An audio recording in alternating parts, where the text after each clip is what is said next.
And now the political landscape is certainly changing across the UK, but to what effect? Our next guest believes with uncertainty over Brexit and the possible side effects this may bring. There's not really that much to be cheerful about in modern Britain. So the first of its kind in the UK, Cornel Thomas will be organising a 2-day Global Positivity Summit in London to help individuals harness their positivity to overcome life's challenges. It's the Monday motivation we all need today. Cornel is with us in the studio. Good morning. Good morning. How are you? Good. Well, I thought we were good, but it seems that we're such a miserable bunch. We now need a global summit here in the country to promote positivity. What are you trying to do?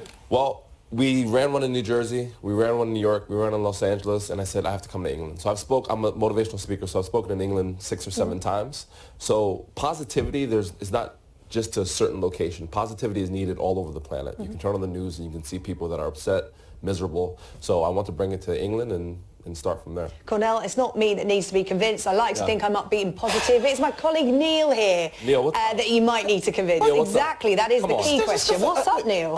I think it is fair to say that I am a glass half empty type of guy, right? I tend to the cynical, but I'm a professional journalist, for goodness sake.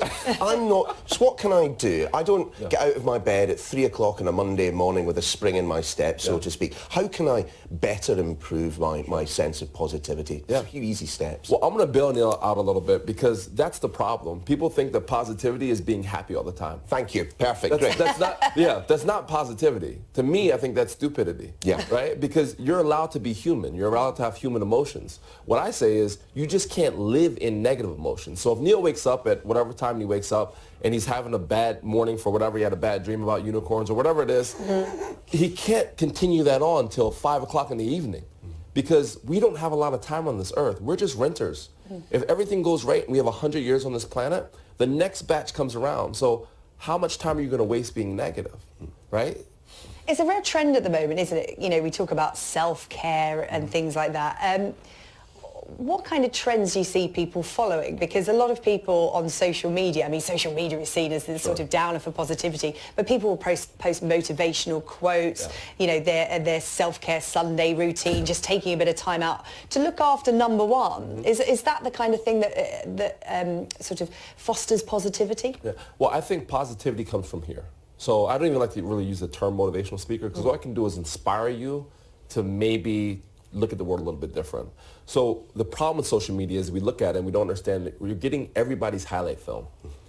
Everybody's like, oh my gosh, today I woke up, my husband's great, my wife is great, my dog is great. No one goes on social media and says, have diarrhea today.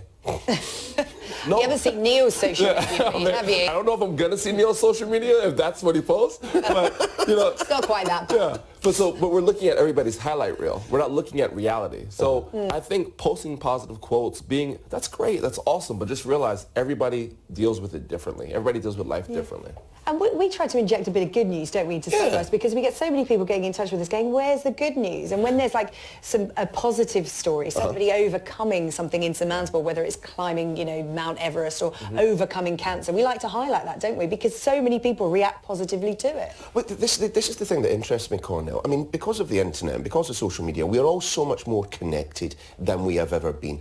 You know, there are, of course, people who will still be lonely, but, you know, there are people like you out there. So why do we feel so separated, so distinct from our fellow human being? Community seems to be a word from, you know, the 20th rather than the 21st century. Well, that's a great question. I feel that we are almost forced as we're younger, through our parents' ideals, our teachers' ideals, to pick teams and pick sides. So if you like one team and I like the other team, I can't possibly see the benefit and the value from the team that you like. So I think that's why there's so much division. And whenever there's a political debate in the United States, Facebook, Instagram, it's absolutely crazy. People are unfriending their mother because they have different points of view. The reason that we started the Positivity Summit is so we can have diverse people together and start having conversations, not about who's right and who's wrong, but how to make the world a better place. And positivity comes from all different places. Just looking at your list of speakers, you've got a former boxer, hypnotherapist, a cancer survivor, a world-famous samurai performer. Just a top tip as Monday motivation, what can you tell us to be more positive as we go forward to the rest of the day? So I'll tell you this. You woke up today, and that's a beautiful thing. And realize there's tens of thousands of people that didn't. So that's the first thing you can be positive about in terms of gratitude. It's not the weather. It's not, the fact that your husband snores. It's the fact that you woke up, you have breath in your body. And if you have breath in your body, you can change your situation. Well, Cornell, really interesting to speak to you. Cornell Thomas, who's putting on the first Positivity Summit in this country. Thank you very much. Thank you.